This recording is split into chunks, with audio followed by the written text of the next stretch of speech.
you choose not to say anything, then no court can assume you have something to hide. The court will say you've exercised your right to silence, and if there's a jury in your case, they'd be told the same thing. The people are entitled to a right to silence, and you can't think any less of them because they've used that right. It's just they didn't say anything, and that's what they're allowed to do. That is this episode's guest, criminal lawyer Andrew Tiedt, explaining what up until very recently was the standard for the right to silence in New South Wales. I'm James Purser, and this is Purser Explores the World.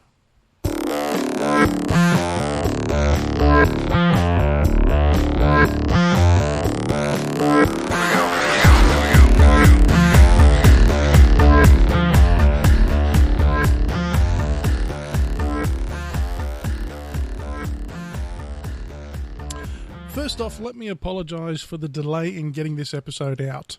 For those of you who don't know, I've started a new job, and this tends to restrict the time I can dedicate towards putting together the interviews needed for a show like this. I'm still aiming for 26 episodes in 2013, but we'll see how we go. One more thing before we go on. While my guest is a criminal lawyer and we are discussing legal matters, don't take anything said on this episode as legal advice. If you're in trouble, always, and I mean always, get your own legal counsel. Nothing said here can be taken as advice. All right, now that I've covered my butt, in Australia, we don't actually have a constitutional right to silence as they do in the US.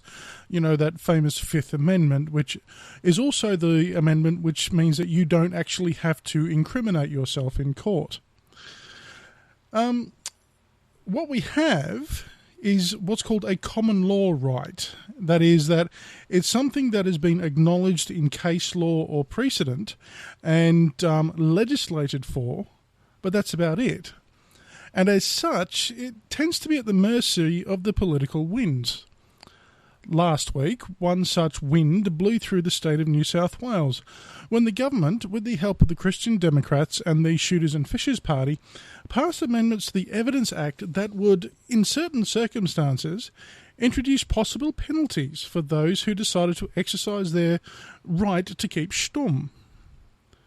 Not only that, in the same bundle of amendments, the government introduced new requirements for defence teams that seem to be particularly onerous for really bugger all benefit. Now, I'm not a lawyer, and while I have some understanding of what the issues are, I thought I would go straight to a law-talking person to get the real picture of what it is we've lost when it comes to our right to silence. Andrew Tiedt is a criminal lawyer from Sydney who has been following these issues closely since the original legislation was presented last year. Not only that, he's an excellent commentator on New South Wales politics, so I thought I'd go and ask him what he thought. Now, the New South Wales Parliament just passed a couple of changes to how, to the right to silence and to how defence teams can manage their cases. Let's deal with the right to silence first. Do we actually have a right to silence in Australia? In New South Wales, at least, we certainly do. How it's worked in the past is that you have a complete right to not answer police questions if they want to have an interview with you. And they'll say so. They'll say you have the right to not say anything. If you do choose to say anything, it can be used against you at a later time. So up till now, that's been the way it's worked in New South Wales. Mm-hmm. If you choose not to say anything, then no court can assume you have something to hide. The court will say you've exercised your right to silence, and if there's a jury in your case, they'd be told the same thing. The people are entitled to a right to silence, and you can't think any less of them because they've used that right. It's just they didn't say anything, and that's what they're allowed to do. So this is something we see in American, the procedural cop shows. You're under arrest, you have the right to remain silent, yada, yada, yada, isn't it? It's very similar. There's very, very little that's accurate about those shows, but that's one of the things. You mean they don't solve everything in an hour? You'd be amazed. You'd be amazed, but sometimes it takes two. My God, I've been shattered. Anyway, moving on. There has been some changes. They passed yesterday with, I believe, the support of both the major parties to this right to silence. So could you, in a nutshell, explain what's going on? Just quickly, actually the Labor Party opposed the changes. which was a big relief, because at the moment in New South Wales, Labor Party are, I'd say, a bit directionless in the sense of whichever way the wind happens to be blowing on that day. But in this issue, it came down on the side of right, and I was very grateful for that. Right to silence. So what are the changes that have been made? Well, it's been an incremental thing. Initially, there was a change suggested that would bring New South Wales into line with the UK. Now, what the change would be that if someone didn't say anything at the time they were arrested, and then later did say it when the matter came up for a hearing, then it would allow a jury or a magistrate to take that into account in assessing a person's guilt or innocence. So say, for example, you were charged with an assault, and when you're arrested, you decided to keep your mouth shut because any number of reasons. But then when the matter came to court, you claimed you acted in self-defense. Under the changes originally suggested, a magistrate or a jury could take that fact into account in assessing whether they accepted what you were saying or whether they thought you were credible when you claimed in court that it wasn't self-defense. Now, a huge number of people, including in particular the Green spokesman on law and order affairs, spoke up very stridently against this, and in fact a very large number of legal bodies and legal people explained why it was such a bad idea.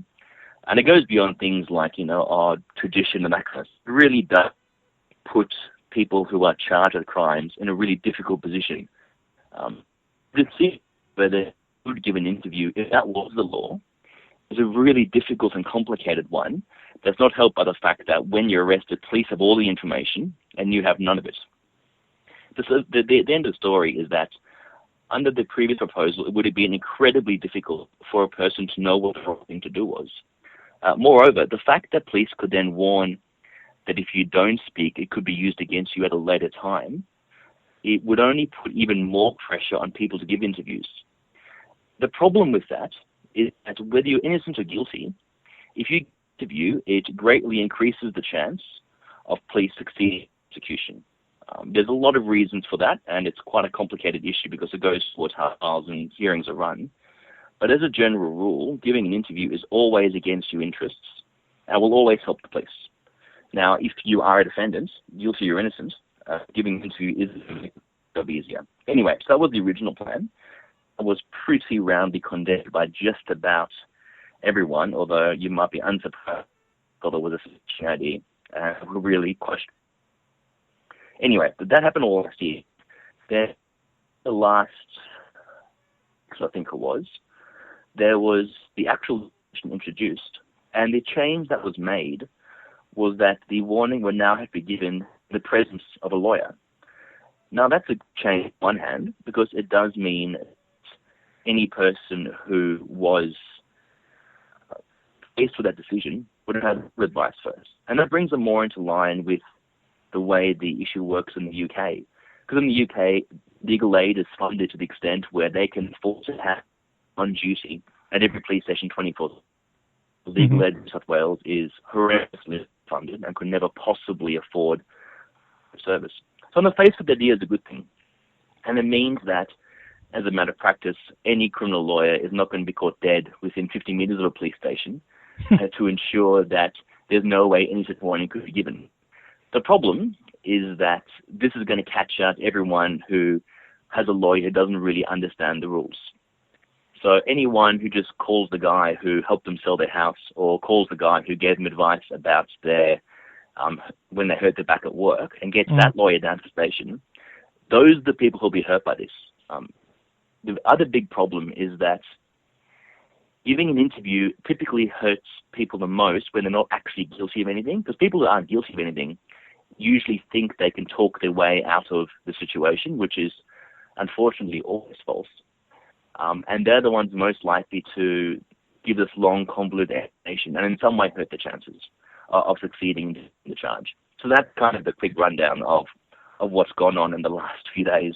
It's very exciting. All right, so... law talking types. Sorry? It's going to be very exciting for us law talking types. For the law talking types, yes? Yes, exactly. All right, so But the other change that I believe is that it's been restricted to serious indictable offences. Yes. So it's not just graffiti tagging or anything else like that. This is meant to be aimed at people who are accused of rape, murder, grievous bodily harm, that sort of thing. I believe that's right. I haven't had the chance to really sit down with it all yet, but that's certainly what I understand the changes will relate to. Although I'm just checking it now, I'm not 100% certain that's the case. I know that's what the stated case stuff goes to. I'm not 100% certain that's what the right to asylum stuff is directed at. I'm just having a look at the bill that passed. Serious indictable offences. There you go. So it's serious matters. You gave some examples earlier on, like rape, murder. A lot of fraud offences might be drug matters, that kind of thing. It's still a broad category, but it's not going to be shoplifting at the local 7-Eleven. So this is one of those anti-gang type legislations. Well, that's their saying. It has nothing to do with gangs. It's not going to make their job any easier. If you're a gang member, you're not giving an interview. And if you're a gang member, you have access to very expensive lawyers who will tell you exactly what your options and what your rights are. Yeah. So I think you'll find that this will have absolutely zero effect on the perceived gun and gangs problem in New South Wales. But that is the basis on which the federal government was selling it, which is frankly laughable. But that's a discussion for another day, I suppose. So, but the upshot to this, to my non-law talking guide frame of mind, seems to be that for to be accused of a serious indictable offence is a very bad thing. And if you're behind the eight ball to begin with, this sort of puts you further behind the eight ball. It does. The real problem is, let's say you've been arrested and accused of, let's say a serious assault in a pub. You say it wasn't you said it was the wrong guy because whatever reason, but you've been accused and arrested that night, 2 a.m. You're taken down to a station. You're told that you have the right to give an interview. If you don't say something, well, then, it might be held against you later on. You haven't had a chance to speak to a lawyer. On the old formulation, that would mean that you could be under a huge amount of pressure to give an interview. Even if you never get the lawyer down there, and even if this provision never comes into play, the fact that police can now give this warning saying, well, if you don't say it now, then you might not be able to rely on it later, even though that wasn't given precisely according to the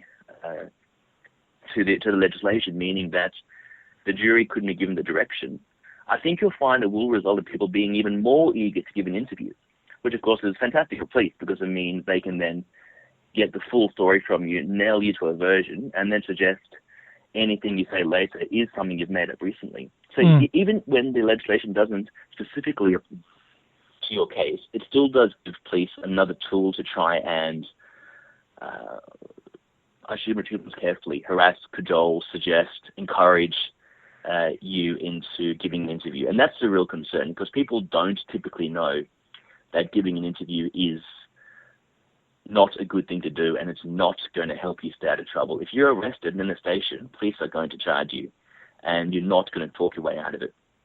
It's best to wait for your lawyer before you say anything, really. And your lawyer will almost certainly say, keep your mouth shut. All right, if you're arrested at 2 a.m., you're not going to get hold of a lawyer, that's for sure. Or a good one, anyway. Lionel Hutz, on the other hand? Well, exactly. Well, this is the thing. This is what I'm saying. Yeah. That's an apology to all the lawyers out there who aren't Lionel Hutz. Now, that's the first change that they made, but they also made another change to the way that defence teams can actually operate. Now, this is a phenomenally stupid change. It's just, so you expect from, especially in New South Wales, I can't speak for other states, but in New South Wales, you expect some dumb law and order stuff every term because here's what happens. But this is just stupid, this new one. But I'll let you explain it first. Okay, so from my non-law talking perspective, what they've done is they've actually turned around and said that defence teams now need to outline their case to the prosecution before they go to trial. Not only that, but if the defence team actually deviates or changes their defence at the actual trial, the judge is able to turn to the jury and say, you can now take you can draw a negative inference, which means you can say, right, well, they're changing their story. You're allowed to say that's a bad thing in your determination of the case. Would that be correct? That's the important part of it, but there's some background to it that's complicated further. So, in fairness, and I should say this part of the change is a fair change, as well as what you've just explained, there's a burden on the prosecution to hand down a case statement 6 weeks in advance for a Supreme Court trial and 4 weeks in advance for a district court trial. That prosecution statement is then meant to equip the defense to say, look, we're taking these points, we're going to be making this objection, we're going to be talking about this defense to the charge, which in theory is great because it means everyone knows what we're talking about and everyone's on the same page and the issue is narrowed. Great in theory. There's a few huge problems. Firstly, as someone who works with the prosecuting authorities a lot, much like legal aid, typically underfunded, typically struggling to actually give matters the attention they need when they need. That's not a criticism of effort or ability. Typically, the prosecutors are very, very experienced and very hardworking, but most have enormous caseloads. Certainly, the Crown prosecutors, so the barristers employed by the DPP to prosecute the most serious matters, often only are able to turn their attention to the matters they'll actually be prosecuting very shortly before the trial scheduled to commence. That's partly because they're overworked, partly because so many trials don't end up running because people plead guilty, charges change, things are adjourned. The net effect of that is I can tell you that it's very rare for 4 weeks after the trial for the Crown prosecutor prosecuting the matter to actually be on top of the whole thing. They're just too overworked for that. So the DPP know this, and when relation to this change, they said we're going to need $6 million a year extra funding because we cannot do this on present staff levels. For every single trial, 4 weeks in advance, provide a full case statement. They just can't do it because they just don't have the resources. Now that then is going to make it impossible for a defense team to then lay out what their case will be when they haven't even got a full statement of the prosecution case. When it comes to the defense case, the problem is this. Any lawyer is simply going to name every single defense they can possibly think of, say they want to cross-examine every single witness, think of every single point they could possibly take and list all those things, and just send it off. How that actually helps anyone, or how it's actually going to make things more efficient, I can't possibly imagine. The reason a defense team has to do that is the Crown case will often shift midstream. Now, you can't criticize the prosecution for that because that happens for a huge number of reasons. Witnesses go missing, witnesses don't turn up, witnesses' memories turn out to be a bit worse than they thought, new evidence appears, new evidence is obtained. These things are fluid.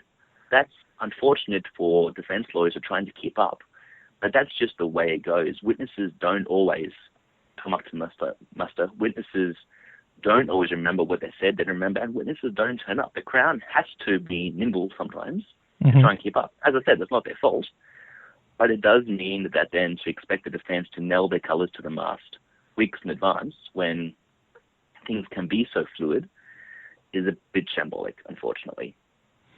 So the net result is going to be more pain for everybody concerned. Chaos, Mr. Purser. It's going to be utter chaos.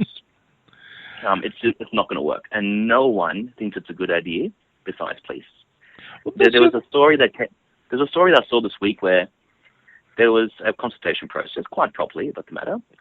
The following bodies all thought this was a dumb idea: the Law Society, the Bar Association, Aboriginal Legal Service, Legal Aid, the Commonwealth DPP, the State DPP, and the District Court.